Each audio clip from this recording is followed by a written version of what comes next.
नमस्कार. आज मी आपल्या समोर वपू काळे लिखित आपण सारे अर्जुन या पुस्तकाचं सादरीकरण करणार आहे. तर वपू काळे माहीत नाही असा माणूस आपल्याला शोधूनही सापडणार नाही. म्हणजे ज्यांना पुस्तक वाचनामध्ये रस आहे त्यांना वपू काळे ही माहितीच आहे. आपण आता कोणतंही जर समजा तुम्ही एखाद्या पुस्तकाचा वाचनाचा एखादा ग्रुप घेतला किंवा व्हॉट्सअप स्टेटस बघितले लोकांचे, तर आजही वपू काळे आपल्याला स्टेटसवर दिसतात. कारण त्यांनी सांगितलेले जे सकारात्मक विचार आहेत त्यांचे ते आपल्याला स्टेटसवर नेहमी दिसतात, पाहायला मिळतात. त्यामुळे वपू काळे हे आजच्याच पिढीतले लेखक आहेत असं आपल्याला वाटतं. तर वपू काळेंचा मी परिचय देऊ इच्छिते. वपू काळे हे मराठी लेखक आहेत, कवी, कथाकार, उत्तम वक्ता पण आहेत. त्याचप्रमाणे ते उत्तम सादरकर्ते देखील आहेत. त्यांचं पूर्ण नाव वसंत पुरुषोत्तम काळे आहे. त्यांचा जन्म 25 मार्च 1932 ला झाला होता. आणि वपू काळे हे पेशाने जरी आपल्याला लेखक म्हणून माहीत असले, पण ते एक नोकरी करणारे मुंबई महापालिकेमध्ये वास्तुविशारद या पदावरती कार्यरत होते. आणि वपू काळेंची जी ग्रंथसंपदा आहे ती 60 पेक्षा जास्त त्यांनी पुस्तकांचं लेखन केलेलं आहे. आणि त्यांची गाजलेली पुस्तकं पार्टनर, वपुर्झा, ही वाट एकटीची यासारखे विविध पुस्तकं आपल्याला दिसून येतात.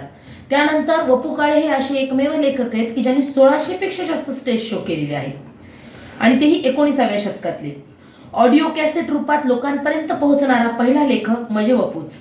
कादंबरी, ललित लेख, कथासंग्रह, व्यक्तिलेख, विविध क्षेत्रावर लेखन हे करण्यामध्ये वपूंचा हातखंडा होता. त्यानंतर वपूंना आपल्या महाराष्ट्र शासनाचे तसेच इतर कला अकादमीचे विविध पुरस्कार देखील मिळालेले आहेत. आणि या अशा हुन्नरी लेखकाचा जो शेवट झाला किंवा अंत झाला तो 26 जून 2001 आणि हार्ट अटॅकच्या आजाराने ते मृत्यू पावले. आता वपू काळे आपल्याला ह्या पुस्तकात की आयुष्य कसं जगावं, त्याकडं कसं पाहावं, त्यातून मार्ग कसा काढावा, व्यक्ती कशा अभ्यासाव्या, त्यांच्याकडे पाहताना आपण कोणता दृष्टिकोन ठेवला पाहिजे, महाभारत आणि आपलं आयुष्य यांची जोड लावण्याचा प्रयत्न वपूंनी या पुस्तकामध्ये केलेला आपल्याला दिसून येतो. आणि हे जे पुस्तक आहे आपण सारे अर्जुन, तर या पुस्तकामध्ये वपूंनी खूप सुंदर प्रकारे महाभारत आणि आजचं 21वं शतक सुद्धा त्यामध्ये कसं महाभारत जुनं नाही, आत्ताच्याच घटना कशा लागू होतात हे सांगण्याचा खूप सुंदर असा प्रयत्न केला आहे.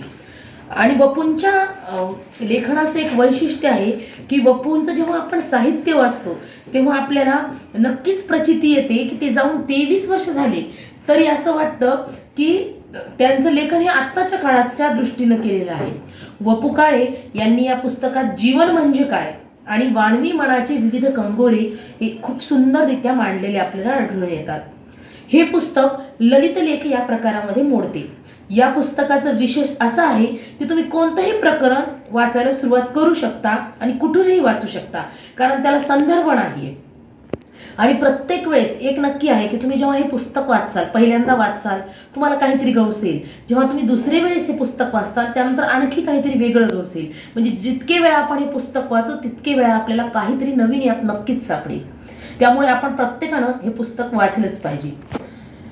सकारात्मक विचारांचे धैर्य आणि प्रेरणादायी व्यक्ती म्हणून वपू प्रसिद्ध आहेत.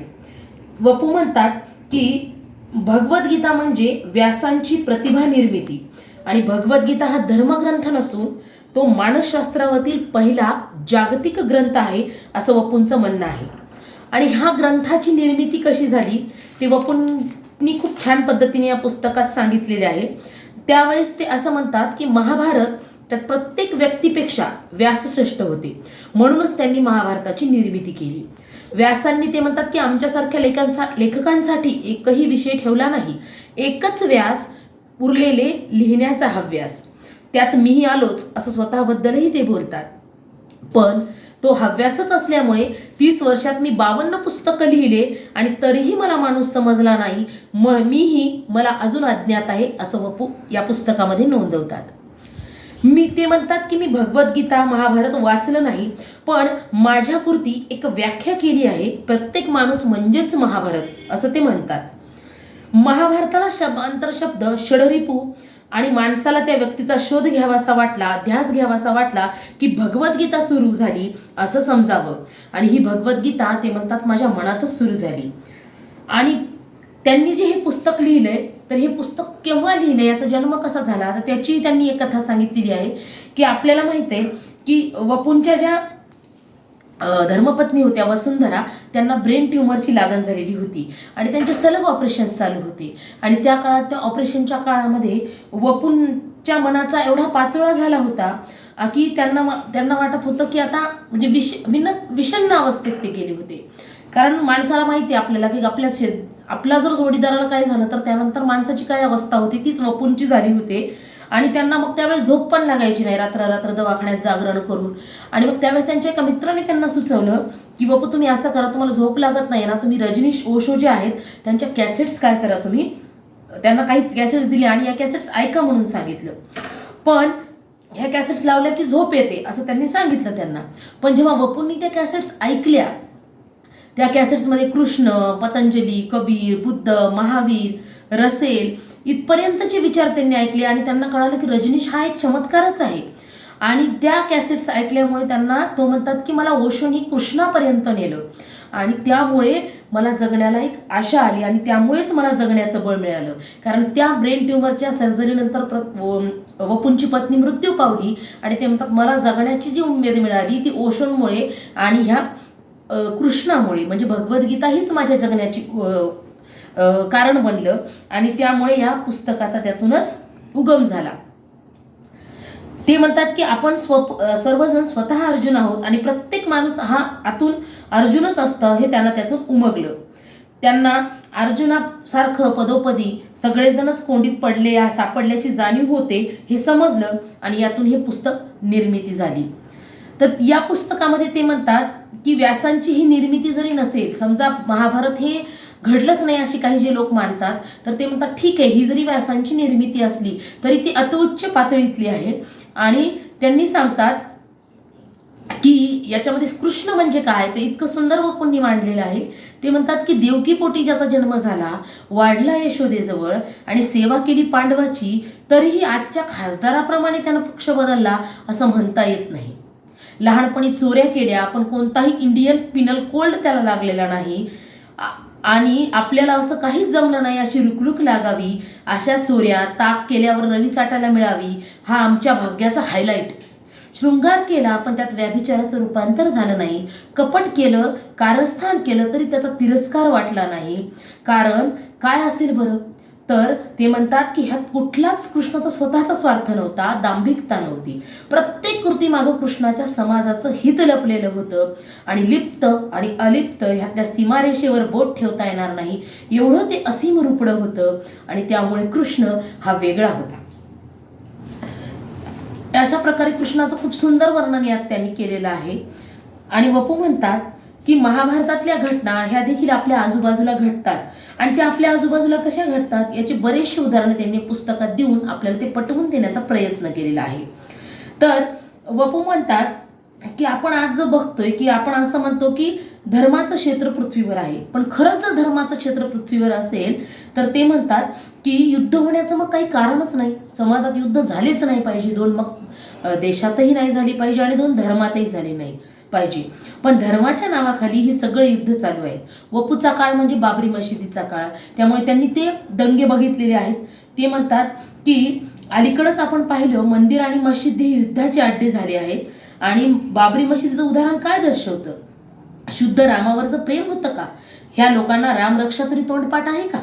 एका जुन्या पडक्या इमारतीच्या निमित्ताने सगळ्या देशात असंती निर्माण करणं हे धर्मक्षेत्रावरच ना, तर हे कसं धर्म होऊ शकतो असं वपू आपल्याला म्हणतात. त्यानंतर वपू म्हणतात की माझा अर्जुन कसा झाला किंवा प्रत्येकजण कसा अर्जुन होतो, तर अर्जुन जिथं आहे तिथं दुर्योधन आलाच पाहिजे. म्हणजे महाभारत आणि मला जखमी करणारं हे चित्रही असं ते म्हणतात.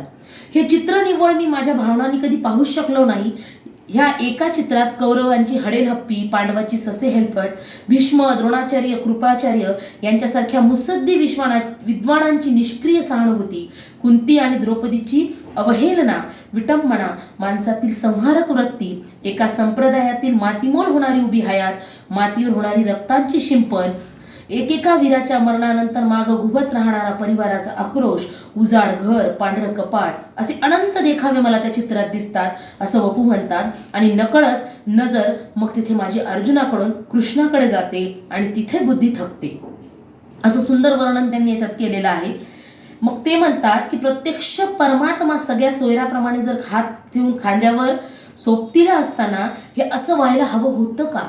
कृष्ण जर परमेश्वर होता तर ही गोष्ट घडायलाच नव्हती पाहिजे.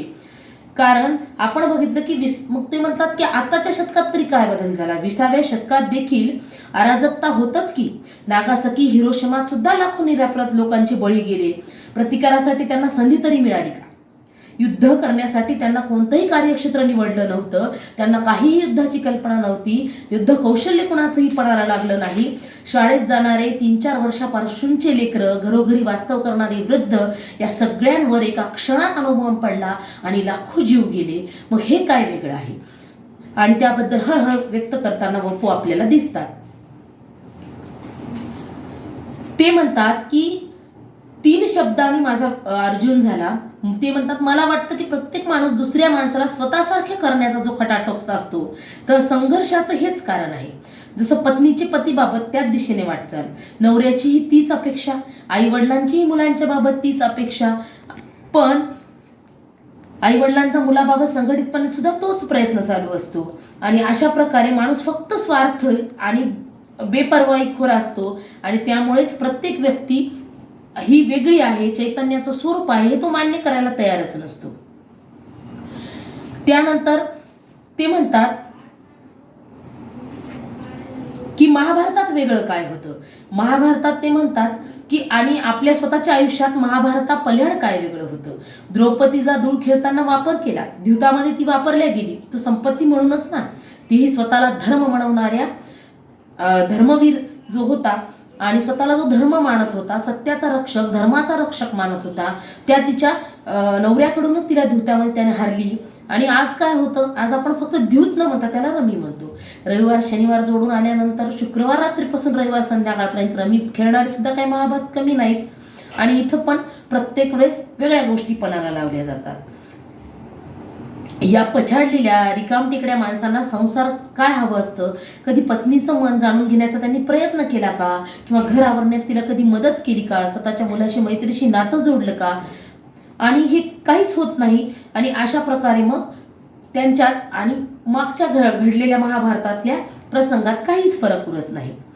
संसार या विषयावरचा ते म्हणतात की शालेय शिक्षणात सुद्धा आपल्या इथे कोणत्याही प्रकारचं शालेय शिक्षण योग्य पद्धतीने दाखवलेलं आपल्याला आढळत नाही. शालेय शिक्षणाचे जे विषय ते सुद्धा योग्य समर्पक नाही. ज्याची गरज आहे जे शिकवण्याची ते कधीही आपल्या शैक्षणिक दृष्टीनं आपल्याला शिकवल्या जात नाही. त्यामध्ये कधीही संसार हा विषयाचा कोर्स नसतो. आदर्श साथीदार, आदर्श बाप कसं व्हावं याचे वर्ग नाहीत. आणि खरं तर तेच गरजेचं आहे असं ते म्हणतात. जीवनाविषयी बोलताना वपू म्हणतात की व्यासांनी फक्त ठळक आणि मुख्य गोष्टी मांडल्या आहेत आणि षडरूपांची छोटी रूपं आमच्यासारख्या लेखकांसाठी ठेवली आहेत. कारण जगाला जे दिसतं ते उदार, महत्व आणि जी मोठी गोष्ट आहे तीच दिसते. ते म्हणतात की त्या षडरूपींची जी छोटी छोटी कौटुंबिक रूपं जी व्यासांनी ठेवलेली आहेत त्या दृष्टिकोनातून अनेक संसार पाहिले, ऐकले आणि स्वतःचाही केला. समस्या फार गहन नव्हत्या तरी त्या महाभारता एवढ्या विराट वाटल्या कारण आम्हाला कृष्ण भेटला नाही. जो कृष्ण अर्जुनाला भेटला होता वार्तात व्हायला तो आम्हाला भेटला नाही याची खंत वपू व्यक्त करताना इथून दिसून येतात आपल्याला. त्यानंतर ते म्हणतात की कुवत नसूनही बेतासबात असल्यामुळे निर्णय घेताना आमचा वारंवार अर्जुन झाला. आणि संसार खरंच इतका अवघड आहे का? माणसाला नेमकं काय हवं आहे? संपूर्ण आयुष्य संगीतमय करता येणार नाही का? एखाद्या मैफिलीसारखं रंगवता येणार नाही का? हे त्याला कधीही कळलं नाही आणि त्यामुळे वेळोवेळी त्याचा अर्जुन होतो. एका संसाराची ते गोष्ट सांगतात. थोडंसं वपू म्हणतात की त्यागाचा उच्चांकही आपल्याला महाभारतात पाहायला मिळतो आणि तो म्हणजे कर्ण. तर सर्वात भाग्यवान पुरुष जर कोणी असेल तर तो म्हणतात ते अर्जुन आहे, कारण त्याचा मित्र हा कृष्ण होता. आणि सगळ्यात दुर्दैवी जर कोणी असेल, सर्व गुण संपन्न असणारा कर्ण, कारण त्याचा मित्र हा दुर्योधन होता आणि त्याला दुर्योधनाची चाकरी करावी लागत होती, कारण तो दुर्योधनाची नोकरी करत असे आणि त्यामुळे त्याला दुर्योधनाविषयी माहीत आहे की तो चुकीचा आहे, तरी तो बोलता येत नव्हता. तशीच गत आज सुद्धा आपल्याला समाजात पाहायला मिळते. तसा कर्ण कोणाकोणाचा झालेला आपल्याला आढळून येतो. तर 20व्या शतकामध्ये आजचे जे IPS IAS ऑफिसर्स आहेत, जे मोठ्या मोठ्या पदावर अधिकारी कार्यरत आहेत, जे की स्वतःच्या हुशारीने तिथपर्यंत पोहोचलेत, त्यांना सुद्धा भ्रष्ट मंत्र्याची चाकरी करावी लागते आणि चूक असून सुद्धा त्यांच्या सगळ्या गोष्टी मान्य कराव्या लागतात. त्यांची गत म्हणजे त्या काळच्या कर्णासारखी आहे असं वपू आपल्याला म्हणतात. त्याचप्रमाणे वपूंनी या पुस्तकामध्ये अंधपणाची आपल्याला की त्यांचं म्हणणं आहे की दृष्टीचे सुद्धा 6 प्रकार आहेत. आता आंधळेपणा म्हणजे डोळे नसणं हा अर्थ नाही, हे मुद्दाम सांगायची गरज नाही असं ते म्हणतात. डोळे सगळ्यांनाच असतात, फक्त नसते ती नजर आणि जाग येणं महत्वाचं असं बाबू म्हणतात. तर महाभारतातले 6 दृष्टीचे प्रकार त्यांनी कोणते सांगितले, तर पहिली दृष्टी म्हणजे धृतराष्ट्राची, दुसरी गांधारीची, तिसरी दुर्योधनाची, चौथी अर्जुनाची, 5वी कृष्णाची आणि 6वी संजयची. तर धृतराष्ट्रांची दृष्टी म्हणजे तो जन्मांध होता, त्याशिवाय त्यांना जी एक नजर असते त्या नावानं त्याची बोंब होती असं बापू म्हणतात. कारण सगळेच आंधळे हे बुद्धिमान नसतात असं काही नाही, कारण आपल्यापैकी आपण आजच्या शतकामध्ये बरेचसे उदाहरण पाहिले की अंध असलेले व्यक्ती सुद्धा UPSC परीक्षापासून पास होऊन कलेक्टरपदी पोहोचलेले आहेत, किंवा विविध शास्त्रामध्ये सुद्धा PhD करणारे अंध व्यक्ती सुद्धा आपण पाहिले. म्हणजे अंध व्यक्ती हुशार असतात, पण धृतराष्ट्र हा जन्मांध होता, पण त्यानं आपल्या बुद्धीचा वापर कधी केला नाही.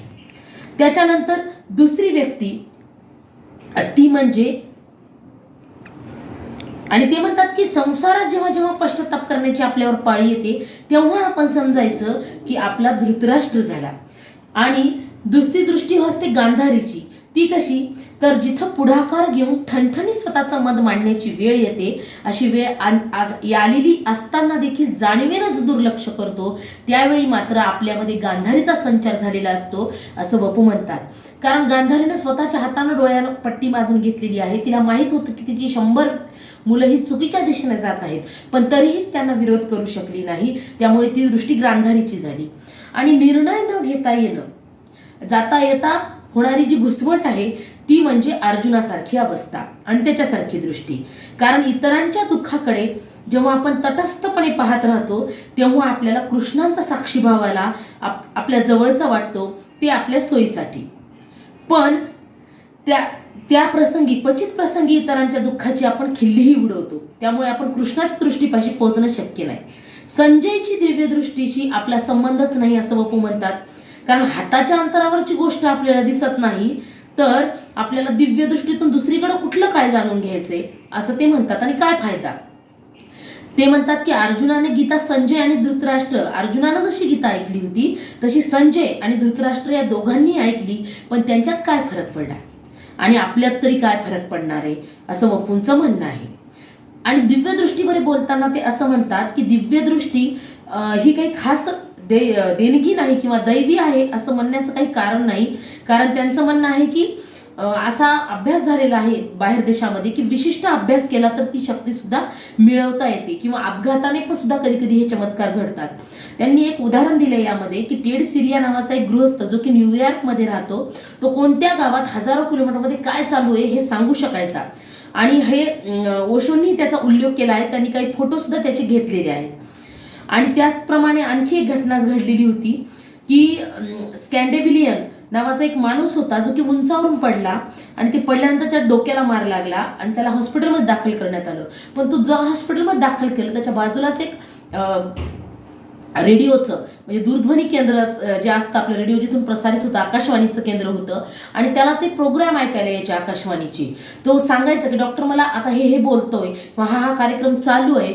आणि त्याला अशी वेळ आली की डॉक्टरांना शेवटी त्याच्या कानाचं ऑपरेशन करावं लागलं आणि त्याची ही स्थिती सुधारावी लागली. तर हा काही देवी चमत्कार म्हणता येणार नाही, तो प्रयासानं साध्य होऊ शकतो, किंवा आपल्या बौद्धिक क्षमता किंवा आपल्या बुद्धीमध्ये अशी तरंग पकडण्याची क्षमता आहे आणि त्या मेंदूच्या क्षमतेमुळेच ह्या घटना घडलेल्या असू शकतात. कारण ते म्हणतात की निसर्गाने आपल्याला दिव्य दृष्टीची गरजच नाही संजय सारख्या, कारण जी दृष्टी आपल्याला मिळालेली आहे त्या दृष्टीचा तरी आपण कुठं उपयोग करतो. कारण गीता तर दूरच राहिली, सिगारेट दारू यासारखी व्यसनं आपण धृतराष्ट्रासारखी सुरू करतो. कारण आपल्या सगळ्यांना माहीत असतं, त्याच्यावर लिहिलेली असते सूचना की हे तुमच्या शरीरासाठी धोकादायक आहे, याच्यामुळे कॅन्सर होऊ शकतो, तरीही लोक ते स्वीकारतात. तर याला काय म्हणायचं, हेच आंधळेपण आहे, हीच विचारहीनता आहे जी की धृतराष्ट्राकडे होती. आणि ते म्हणतात की विचारहीन दुर्योधन एका तीरावर, निर्विचारी कृष्ण दुसऱ्या तीरावर आणि कुरुक्षेत्रावर वाहणाऱ्या रक्ताच्या नदीचे हे भक्कम काठ, आणि या विचाराच्या लाटेत जो वाहत होता तो म्हणजे अर्जुन. त्यानंतर त्यांनी काय सांगितलेलं आहे की स्त्रियांची गांधारी कशी होते हे सुद्धा याच्यामध्ये उदाहरणाद्वारे त्यांनी स्पष्ट केलंय की आजच्या काळात स्त्री गांधारी सारखी वागते. तर त्यासाठी त्यांनी एक उदाहरण म्हणजे त्यांच्या आपतात मित्र कंपनीमधलंच दिलेलं आहे की त्यांचा एक मित्र होता जो की फार मोठ्या पदावर होता, उच्च शिक्षित माणूस होता, बडा ऑफिसर होता, पण स्वभावाने फार प्रचंड तापट, आणि घरात तो हुकुमशाही करायचा. भांडणाला त्याला कोणतंही निमित्त पुरायचं, आणि त्यामुळे रागाच्या भरात तो आपल्या पत्नीला मारहाण करायचा. एके दिवशी त्यांनी ती मारहाण केली. त्यांनी सगळ्या नातेवाईकांना, वपू म्हणतात की मी गोळा केलं, त्याची बहीण भाऊजी सगळ्यांना मी तिथे घेऊन गेलो, आणि मग गप्पा टप्पा झाला, आणि मी त्याला एक प्रेझेंट दिलं. त्याला प्रेझेंट उडून पाहिलं, त्यात हातोडा होता. त्याने विचारलं हा कशाला दिलास. तर वपू त्यावेळेस बोलले की घाल तिच्या डोक्यात एकदाच, म्हणजे सगळं कसे प्रश्नच मिटतील तुझे. तर त्याला एवढा राग आला, आणि रागाच्या भरात तो म्हणाला की घर माझं आहे, आणि माझ्या बायकोला जर माझ्या घरात राहायचं असेल तर मी सांगेल तसंच तिनं राहायचं, नाहीतर घराचा दरवाजा तिच्यासाठी उघडा आहे, तिनं बाहेर पडायचं. तर त्या ऑफिसरची जी मोठी बहीण होती ती म्हणाली तिच्याच भाऊजाईला की बाबा तू नेसतं साडी सकट घराबाहेर पड, तुला मुलासकट मी सांभाळेल, कारण माझ्या भावाशी संसार करायला तो त्या लायक नाही, त्याची पात्रता नाही.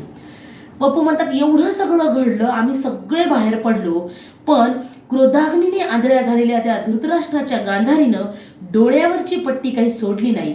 गेली 20 वर्ष ती तसाच संसार करते आहे, आणि बाहेर पडलेले आम्ही सगळे अर्जुन वेगवेगळ्या बसेसमधून आपापल्या घरी परतलो. बघा, अशा प्रकारचा अर्जुन आजकालच्याही स्त्रियांमध्ये अशा प्रकारची गांधारी आपल्याला दिसून येते, आणि त्यामुळे तीच आपल्याला पदोपदी जाणवते.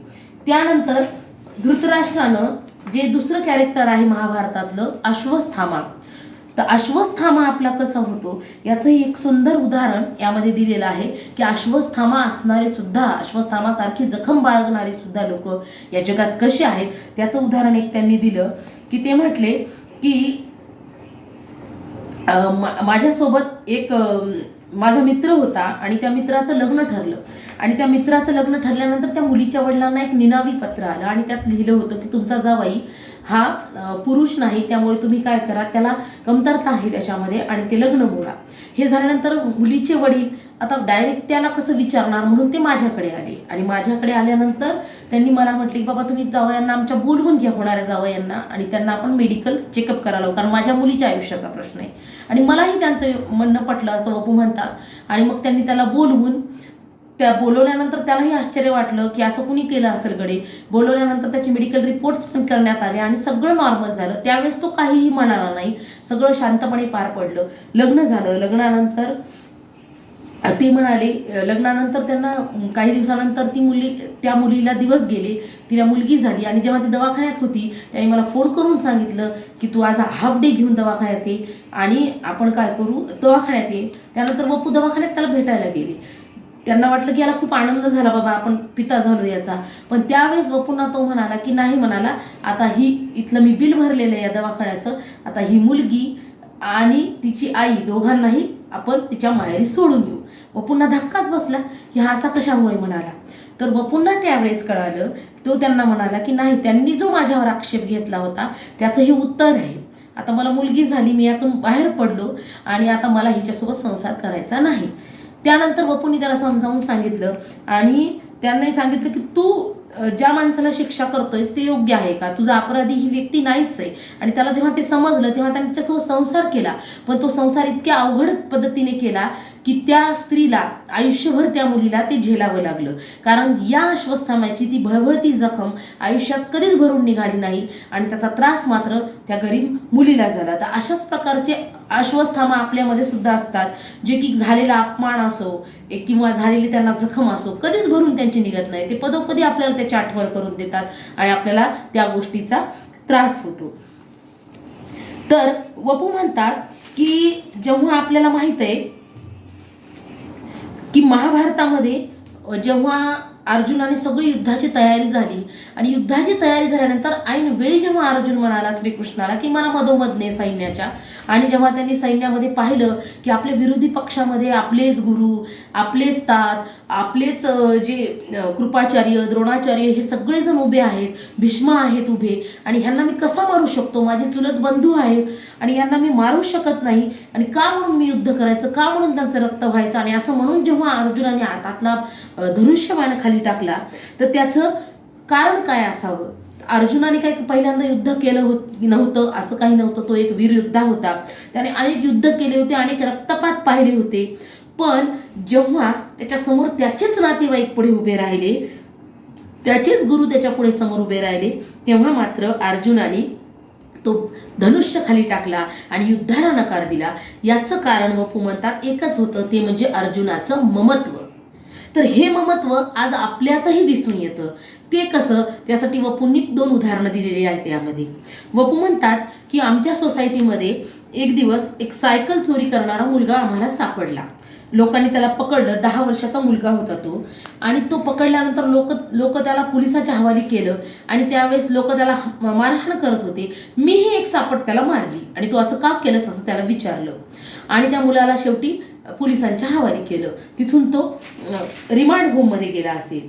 पण त्याच नंतर काही दिवसांनी एक घटना घडली की मी माझ्या मित्राच्या घरी गेलो, जो की अतिपरिचयाचा होता, नेहमीच जात होतो मी त्यांच्याकडे. गेलो आणि गेल्या क्षणी पाहत होतं काय, त्यांच्या घरामध्ये तो मित्र त्याच्या 10 वर्षाच्या मुलाला मारहाण करत होता. मी विचारलं का बरं मारतोयस तू, तर तो म्हणाला की ह्याने ह्याच्या मित्राचं पेन चोरून आणलं शाळेतनं. तर मग मी त्याला सहज म्हणून गेलो की अरे पेनच तर चोरले ना, फार मोठा तर गुन्हा केला का त्यांनी, का बरं त्याला मारतोयस तू. आणि त्याच वेळेस माझ्या मनात विचार आला की जो सायकल चालवणारा मुलगा होता तोही 10 वर्षाचा होता, पण मी तिथं हा असा विचार का करू शकलो नाही की काय होतंय, 10 वर्षाचा मुलगा आहे, झाली असेल चूक. पण नाही, कारण तो माझ्या ओळखीचा नव्हता, तो माझा कोणी नातलग लागत नव्हता. पण हा जो मुलगा होता, हा प्रत्येक वेळेस मी त्याच्या घरी गेले की मला काका म्हणायचा, मी त्यासाठी चॉकलेट न्यायचं, कारण तिथं माझं ममत्व आडवं आलं, आणि त्यामुळे मला एकच गुन्हा, पण मी त्याला पाहण्याचा दृष्टिकोन माझा बदलला असं ते म्हणतात. आणि हा फरक फक्त ममत्वामुळे आला असं ते म्हणतात. लेखक म्हणतात की नात्याबद्दल सांगताना, आणि ते म्हणतात की जसं नातं ममत्वाचं आहे तसं शत्रुत्वाचं सुद्धा नातं असतं, कारण कोणतंच नातं एकेरी नसतं, एका बाजूनी नसतं. जेव्हा एखाद्याची पत्नी मरते तेव्हा तो पतीही मरतो, कारण तो तिचा पती झालेला असतो.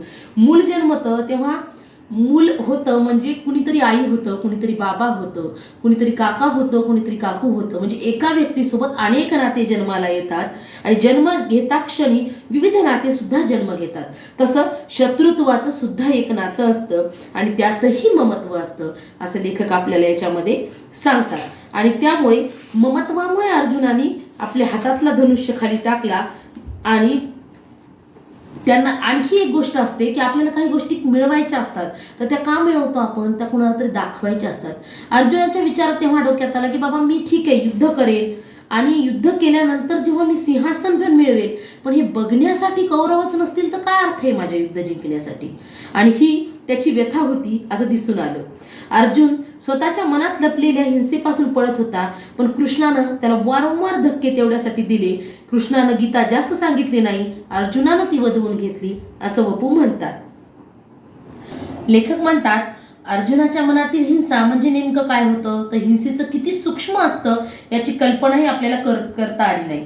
अर्जुनावर सगळं ढकललं म्हणजे आपण मोकळे, पण त्याचं मूळ स्वरूप समजलं म्हणजे स्वतःचं दर्शन होतं.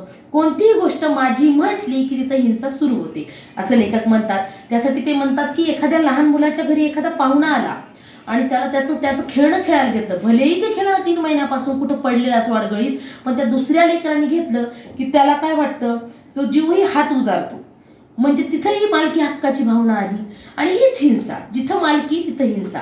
ह्याच दृष्टिकोनातून ही माझी बायको, हा माझा नवरा हे शब्द आले की हक्क सुरू होतात. दरबारात द्रौपदीची विटंबना झाली, इथून महाभारताच्या युद्धाचा खरा प्रारंभ झाला. तिथपासून थेट 21व्या शतकाकडे निघालेल्या आपल्या समाजाकडे जर आपण पाहिलं तर कोणतं चित्र दिसतं? हुंडाबळी कशाला? सध्या घटस्फोटाबद्दल विचार केला तर तोही सूक्ष्म हिंसेचाच भाग आहे. 100पैकी 90 संघर्ष हे मालकी हक्काच्या भावनेतून होतात. मग जिवंत माणसांना आपण वस्तू मानून तसाच व्यवहार करायला लागतो. खुर्ची आणि पत्नी सारखीच, नवरा आणि घर एकाच तोलामोलाचं. माझा हा विचार म्हणजे हिंसा असं ते म्हणतात. आणि ते म्हणतात की आपल्याला हे माझं आहे हे लोकांना दाखवायचं असतं आणि ते दाखवण्यासाठी कुणीतरी पाहिजे. आणि त्यामुळेच अर्जुनाला कौरव असतील माझं राज्य बघायला तरच काही फायदा आहे असं त्यावेळी वाटलं असणार आहे. आणि म्हणूनच त्याला वाटायचं की मी माझे जर नातेवाईक मारले तर मला हे राज्य मिळून काय फायदा, हा प्रश्न त्याच्या मनामध्ये आला. तर त्यानंतर लेखकाने सध्याचे पालक पहिला नंबर हवाय म्हणतात लेकरांनी, पण त्यासाठी जर किंमत मोजावी लागते ती मोजायला तयार नसतात. अर्जुनाला पण विजय हवा होता, पण ती किंमत पाहून तो गारटला आणि त्याच्या हातातलं धनुष्यबाण पडलं. तर त्याचप्रमाणे लेखकांनी या पुस्तकात जसं अर्जुनाबद्दल लिहिलंय तसं आजच्या शिक्षणक्रमाबद्दल, आजचा शिक्षण, आजचा अभ्यासक्रम, आजचे पालक आणि त्यांच्या अपेक्षा, मुलासोबतची त्यांची वर्तणूक याबद्दल सुद्धा आपले विचार इथे मांडलेले आहेत. ते म्हणतात की आज किती पालक असे आहेत, कारण आज कृष्णाची भूमिका पेलण्याचं सामर्थ्य किती मातापितापाशी आहे. विशेषतः अभ्यास घेताना मुलाच्या अंगाला हातही न लावता अभ्यास घेणारे किती पालक असतील. जो अभ्यासक्रम नेमला आहे त्याचा काय दर्जा आहे हे पाहण्याची काय गरजच नाही, कारण राज्यकर्ते आपले जेमतेम शिकलेले आहेत. तिथं शिक्षण खातं तरी काय करणार? नेमून दिलेले पुस्तकच जिथं वेळेवर मिळत नाही तिथं धृतराष्ट्रांची संख्या कशी मोजावी असं ते म्हणतात. ते म्हणतात की स्वातंत्र्य मिळून 48 वर्ष झाली तरीही अंगठे बहादूर लोक कसं काय राहिले? कारण आपल्या इथं जेव्हा श्रीकृष्णाने अवतार घेतला नाही तर पांडव आणि कौरव कोण हे ठरवण्यातच त्याचा अवतार संपेल. महाभारताच्या काळात 2च झेंडे होते आणि तसं असूनही एकलव्याला आपला अंगठा गमवावा लागला. तर आजच्या काळातल्या एकलव्यांची काय गती आणि किती एकलव्य इथं तयार केले असतील आजच्या ह्या अनेक झेंड्यांनी, असा प्रश्न सुद्धा बापू आपल्याला इथे विचारून जातात. त्यांचं म्हणणं आहे की पालकांनी जाणून घेतलं पाहिजे की प्रत्येक मुलाची क्षमता वेगळी आहे, पण अभ्यासक्रम मात्र सरसकट एकच. औरंगजेब कसा होता हे आता 20व्या शतकात कशाला शिकवायचं, कशाला जाणून घ्यायचं असा बापू प्रश्न करतात. खरं तर आपण कसे आहोत हेच 100% आपण जाणून असतो. समोरच्या माणसाला कधी जवळ करायचं, कधी जोडायचं, कधी हे हिशोब आपले चालू असतात. स्वतःचे आईबापही ह्याच हिशोबात बसतात. स्वतःपेक्षा दुसऱ्याला ओळखून घेण्याचा खटाटोप प्रेमापोटी नसून पुष्कळ वेळेला त्याचा उपयोग किंवा वापर कसा करून घेता येईल यासाठी त्याचे वीक पॉइंट समजले की आपण त्याचे मालक होतो बस. आणि त्यामुळेच ह्या घटना घडतात आणि यंत्रणा गुलाम केल्याशिवाय गुणवत्तेचा उपयोग करून घेणं अशक्य आहे असं ते म्हणतात. अर्जुन वारंवार शब्द बदलून कृष्णाला तोच प्रश्न करतो, पण कृष्ण त्याला शांतपणे उत्तर देतं. आणि हेच आजच्या पालकांना, आजच्या शिक्षण व्यवस्थेला जमू शकत नाही आणि म्हणूनच आजचे विद्यार्थी कसे घडतील हा प्रश्न वपूंना पडतो. त्यानंतर वपू म्हणतात की गीता हे जर काही जण म्हणत असतील की हिंदू धर्मातला धर्मग्रंथ आहे, पण ते म्हणतात की गीता हा हिंदू धर्मातला धर्मग्रंथ नसून ते मानसशास्त्रातलं जगातलं पहिलं पुस्तक असावं. आणि त्यामुळे ते म्हणतात की जेव्हा आपल्याला एखादा आजार झाला तर आपण काय करतो, डॉक्टरकडे जातो. डॉक्टर त्या शरीराचा आजार कमी करू शकतात, पण जेव्हा माणसाच्या मनाला आजार होतो, अर्जुनाच्या शरीराला आजार झालेला नव्हता तर अर्जुनाच्या मनाला आजार झाला आणि त्या मनाला चैतन्य जागवण्याचं काम या भगवद्गीतेनं केलं होतं आणि अर्जुन युद्धाला उभा राहिला होता. तसंच आपल्या मनाचाही आजार दूर करण्याचं काम, आपल्या मनातही चैतन्य निर्माण करण्याचं काम कोणता ग्रंथ करत असेल तर तो ग्रंथ म्हणजे भगवद्गीता आहे असं वपूंना वाटतं. आणि त्यामुळे ते म्हणतात की गीता ही आपण वाचली पाहिजे. ते म्हणतात की माणसाच्या शरीराला जर मरगळ आली, माणसाचं शरीर थकलं तर त्याची छाया त्याच्या मनावर पडते. आणि त्यावेळी तसंच झालं होतं की अर्जुनाला शरीराने खंड पाडले होते कारण त्याच्या मनाची शक्ल झाली होती. शरीराला आपोआपच उभारी कधी येते ते सायन्स नाही सांगू शकणार, कारण जेव्हा मन तुमचं काय करेल हे थोडाफार मनाचे आजार दूर करतील, पण पूर्णपणे मनाचे आजार दूर करणारा अजूनही मानसशास्त्रज्ञ सापडणार नाही आपल्याला. एखाद्या क्षणी एखाद्या व्यक्तीची तीव्र आठवण येते, आळस, थकवा, प्रवासाची या सगळ्यांचा मात करून आपण त्याच्यासमोर उभं राहतो आणि सकाळपासून सारखी तुझी आठवण येत होती, याला टेलिपॅथी म्हणतात. 2 तासापूर्वी मी जगण्याची वीट येऊन पडलो होतो, पलंगाखाली पाय टाकण्याचंही त्राण नव्हतं, आपण असं सांगतो. तेव्हा भेटण्याची ही शक्ती कुणी दिलेली असते? तर चैतन्यानं भरतं ते मन, आणि ह्या मनानंच आपल्याला ती शक्ती दिलेली असते. त्यासाठी एक उदाहरण त्यांनी दिलेलं आहे की स्त्रिया आजच्या स्त्रिया सेलची पाठी लागली, 40-50 साड्या त्यांच्या कपाटात असो, पण गुडघे दुखी असो, मान दुखी असो, कितीही त्यांना दुखणं असो, सेल लागला म्हटलं की त्यांचं काहीही दुःख नाही, कारण त्यांच्या मनामध्ये एक चैतन्य आलेलं असतं. आणि त्या चैतन्यामुळे ते काय करतात की लगेच त्या दुकानात जाऊन ते साड्या घ्यायला एकदम उत्साहाने जायला तयार होतात. तर हे काय आहे? हे मनाचं आरोग्य आहे आणि ते जपणं गरजेचं आहे. त्यानंतर त्यामुळे ते म्हणतात की हा एक मानसिक ग्रंथ आहे. वप म्हणतात की गीता हा आचरणात आणण्याचा ग्रंथ आहे आणि त्यामुळे तो म्हातारपणी नाही वाचला पाहिजे, तर तरुण वयातच वाचला पाहिजे, तरच आपला फायदा आहे. नाहीतर काही लोक फक्त गीतेला थेअरीच मानतात, पण थेअरी नसून हा आपल्याला कसं जगायचं हे शिकवतो, म्हणून गीता आपण ही तरुण वयातच वाचली पाहिजे असं ते म्हणतात. त्यानंतर वपू म्हणतात की अतिविचार कृतीला बाधक असतो, तो म्हणजेच मच थिंकिंग ब्लंट्स द ॲक्शन्स. ते कसं काय? तर त्यासाठी ते म्हणतात की एक त्यांनी उदाहरण दिलं की एक कासव आहे आणि त्याच्या पुढे एक गोम चाललेली असते जंगलातून, आणि कासव त्या गोमेला म्हणतो, कारण आपल्याला माहिती आहे गोमेला 100 ते 125 पाय असतात. तर तो कासव त्या गोमेला विचारतो की अगं बाई, तू नेमकी कोणत्या पायाने चालते, कोणता पाय तू पहिल्यांदा टाकतेस आणि कसं बरं चालतेस? यानंतर गोमेला हा विचार पहिले कधी केला नसतो, तीही विचार करायला लागते की खरंच मी कोणता पाय आधी टाकते किंवा कोणत्या दिशेचे पाय आधी उचलते, कोणत्या पायामुळे मी चालू शकते. आणि ह्या विचारात ती गोम चालता चालता लवणते, तिला चालताच येत नाही. का झालं बरं हे? कारण गोमेने विचार केला. जेव्हा अतिविचार आपण करतो तेव्हा काय होतं की आपण आपली कृती थांबवतो आणि कृती करत नाही. आणि अर्जुनाच्या बाबतीत तेच घडलं. त्याने अतिविचार केला, कसं होईल, काय होईल, मी हे केल्यानं धर्म आहे का, युद्ध मी माझ्या आप्तांशी लढलो तर माझ्यावर काय प्रसंग होईल किंवा माझ्याच्यावर पाप घडेल का, आणि या सगळ्या विचारामुळे त्याची कृती थांबली आणि त्याला धनुष्य टाकावं लागलं.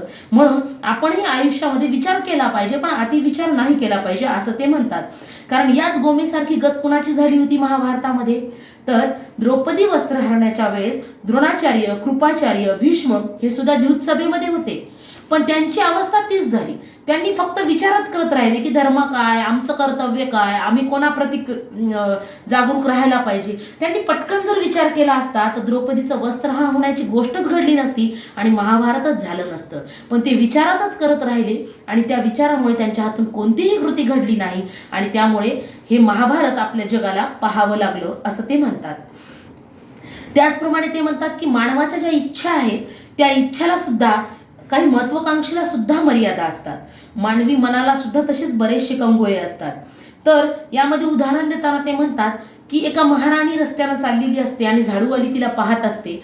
तर ती महाराणी उच्च पोशाखामध्ये, सुंदर असे वस्त्र, दागदागिने, हिरे माणके तिच्या अंगावर असतात आणि ती महाराणी जाताना त्या झाडूवालीला तिच्याबद्दल काहीच वाटत नाही, म्हणजे तिच्याबद्दल कोणती असूया वाटत नाही किंवा मी तिच्यासारखी नाही असं काहीही वाटत नाही.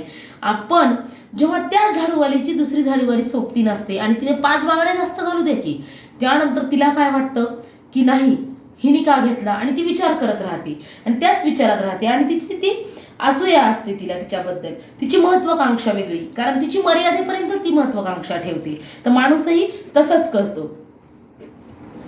आपण पण कसं जिथल्या त्या गोष्टीला महत्व देत नाही जे आपल्या सोबत आहे. आणि इथंच ती गोष्ट सांगतात कौरवांच्या, ते म्हणतात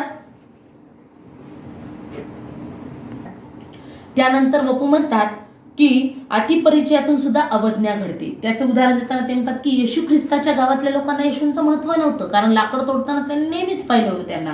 तसंच स्वामी विवेकानंदांचं महत्व जेवढं अमेरिकेतल्या लोकांना वाटलं तेवढं कोलकात्याच्या लोकांनी त्यांना मान दिला नाही, कारण ते रोजचे परिचयाचे होते. आपलंही तसंच होतं की जी गोष्ट, आपण एखादं नवीन वाहन घेऊ द्या, 8-10 दिवस त्या वाहनाला आपण पाहतो, खालीवरी पाहणार, त्याला पुसणार, हे फडकं मारणार, त्याला जरासाही डाग लागू देणार नाही. पण थोड्या बहुत फरकाने काय होतं की आपण त्याला विसरून जातो, त्याची तेवढी काळजी घेईनाशी होतो. कारण नाविन्याला सर्वात मोठा शाप हा परिचितपणाचाच आहे. स्वतःच्या 2-3 वर्षाच्या अपत्याची देखील आपण लाडीवाळचाळी काही दिवसच करतो, त्यानंतर आपल्यालाही ते नकोसं होतं.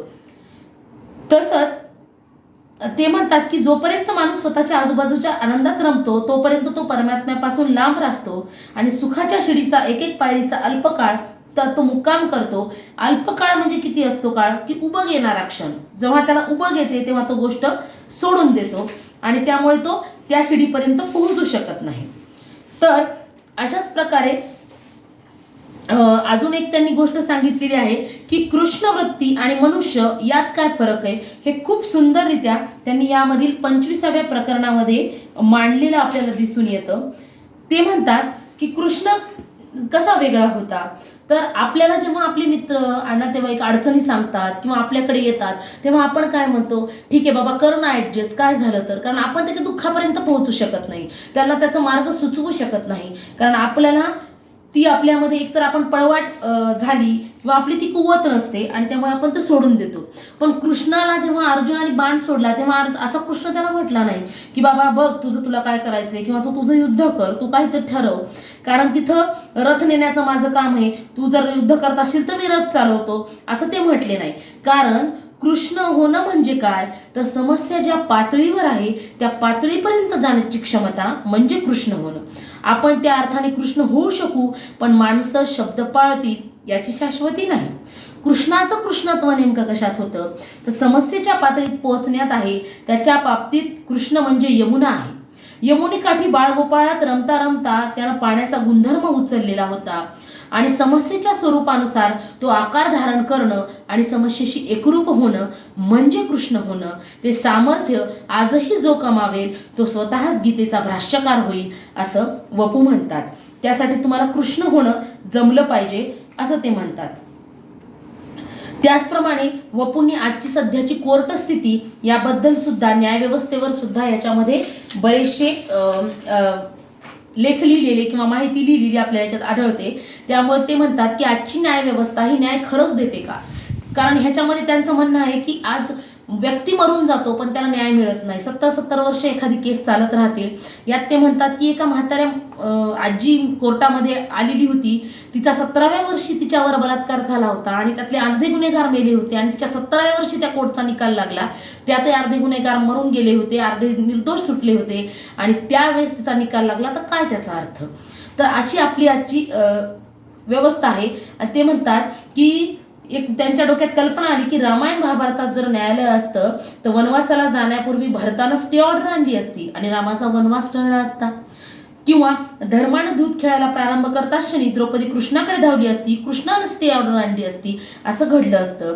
आणि धर्मानं मग हायकोर्टाकडे अपील केलं असतं, त्यानंतर सुप्रीम कोर्ट आणि मग 20व्या शतकापर्यंत काय या गोष्टीचा निकाल लागला नसता असं ते विनोदी सुद्धा यामध्ये बोलताना दाखवतात आपल्याला याच्यात. पण ते म्हणतात की तसं झालं असतं तर एकलव्याचा अंगठा वाचला असता, रामायणातल्या रामाचं राज्य लगेच सुरू झालं असतं आणि रावणानं फार तर लंकेतले प्रशिक्षित घुसघोर तेवढे पाठवले असते अयोध्येला.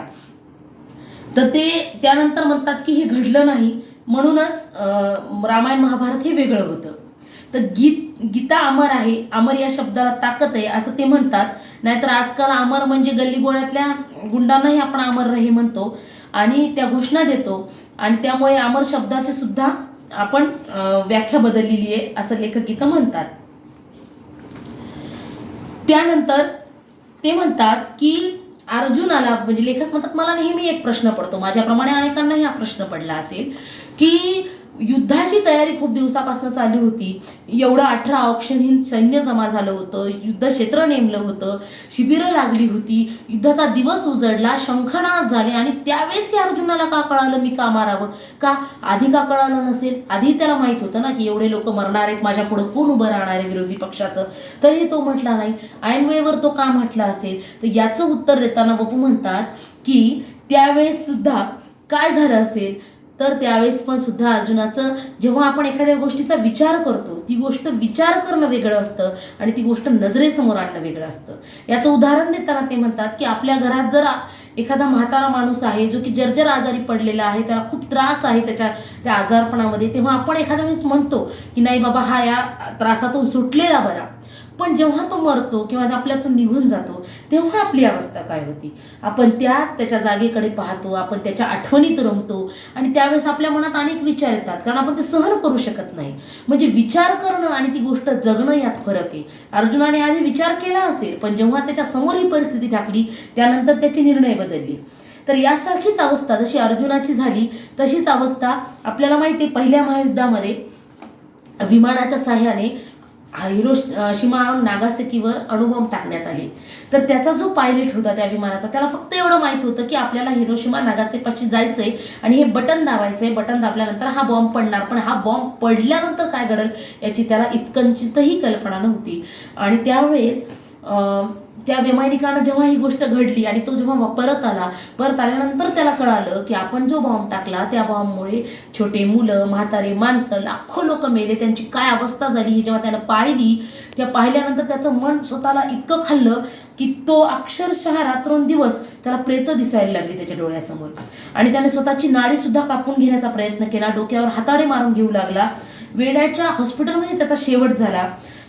पण याच आधी जर ते 1.5 लाख माणसं जी मेली होती, 1.5 लाख माणसं ती त्याच्या समोर उभी केली असती तर तो वैमानिक धजला असता का बॉम्ब टाकायला? नाही, त्याने तेव्हा नकार दिला असता असं वपू म्हणतात. आणि तीच गत अर्जुनाची झाली, कारण अर्जुन विचारी होता. त्याच्या समोर जेव्हा ते सगळेजण आले, आता मी युद्ध करणार, आता बाणवर्षाव सुरू होणार, हे लोक मरणार, रक्तपात होणार, हे पाहिल्यामुळे अर्जुनाची ती अवस्था झाली आणि त्याचं धनुष्यबाण हातातून पडलं, हे वपू सांगतात. आणि त्याचप्रमाणे वपू म्हणतात की गीतेचा अर्थ हा अर्जुनाला जसा कळाला तसा बाकीच्यांना कुणाला कळाला नाही, कारण संजय आणि धृतराष्ट्र हे यांच्या बुद्धिमत्तेच्या, यांच्याच विचारक्षमतेच्या नुसार त्यांनी तो अर्थ घेतला. आणि त्यांचं अजून एक सांगतात की आपल्या सर्वांना अजून एक विचार पडतो, बाबा सगळं सैन्य उभं आहे, सगळं आता एका क्षणामध्ये शंखनाद झालेले आहेत, युद्ध सुरू होणार, आणि यावेळेस अर्जुनाला जर गीता सांगत बसला श्रीकृष्ण तर तेवढ्या वेळात बाकीच्यांनी काय केलं किंवा बाकीचे सैनिक काय करत असतील? तर त्यांचं म्हणणं असं येतं की जी गीता अर्जुनाला श्रीकृष्णाने सांगितली ती शून्यवाणीतून सांगितली. त्याला टाइम स्केल जो असतो, जसं आपण एखादं स्वप्न पडतं, स्वप्नाच्या 5 मिनिटात आपण लहानापासून मोठं झालेलं, लेकरं मोठे झालेले, ह्या सगळ्या गोष्टी 5 मिनिटात बघतो. मग तो झाला टाइम स्केल. तर त्या टाइम स्केलमध्ये ही गीता सांगितली गेली असणार आहे, कारण तेवढ्या कमी वेळात, तेवढ्या क्षणाच्या वेळात ही गीता सांगितली गेली. पण आपल्यापर्यंत जी गीता पोहोचली, त्या शब्दाचा वापर केला गेला नाही असं ते म्हणतात की आपल्यापर्यंत जी गीता पोहोचली ती संजयाच्या थ्रू पोहोचली, की संजयाने तिला शब्दामध्ये व्यक्त केलं आणि ती गीता आपल्यापर्यंत आली असं ते म्हणतात. तर जसं पाण्यात बुडणारा जो माणूस असतो, तो बुडताना त्याला त्याचा पूर्ण जीवनपट 2 क्षणामध्ये त्याच्या डोळ्यासमोर येतो, तशी ही गीता सांगितलेली असणार आहे. आणि ते म्हणतात की याप्रमाणेच महावीरांची जी वाणी आहे, भगवान महावीर, त्यांच्या वाणीला सुद्धा शून्यवाणी म्हणतात, कारण त्यांनी सुद्धा त्यांचे जे तत्व सांगितले होते ते शब्दातून नव्हते सांगितले. गौतम बुद्धाचे सुद्धा जे बुद्ध भिक्षू होते त्यांना सुद्धा जो उपदेश गौतम बुद्धाने केला होता ते सुद्धा शून्यवाणीमध्ये केला होता. पण जेव्हा बोधिधर्म पुढे आला, बोधिधर्माने त्यांच्या त्या वाणीला शाब्दिक स्वरूप दिलं आणि ते विचार लोकांपर्यंत पोहोचले. तर शेवटी वपू एवढंच म्हणतात की गीतेतलं सांगितलेलं तत्वज्ञान हे त्रिकालबाधित आहे. सामान्य माणसाला असामान्य भूमिकेपर्यंत नेण्याची विराट शक्ती गीतेत आहे. महाभारत फक्त प्रारंभ आहे, अंत नाही, हे पुन्हा आवर्जून सांगावंसं वाटतं, कारण माणूस हाच महाभारत आहे आणि प्रत्येक जणच हा अर्जुन आहे, एवढं सांगण्याचा त्यांनी प्रयत्न यामधून केला आहे. आणि अशा प्रकारे मी आपल्यासमोर हे पुस्तक मांडलेलं आहे. या पुस्तकामध्ये भरपूर गोष्टी आहेत. हे पुस्तक खूप सुंदर आहे, वाचण्यासारखं आहे आणि माझ्या बुद्धीप्रमाणे जे मला समजलेलं आहे ते मी याच्यामध्ये व्यक्त केले आहे. धन्यवाद.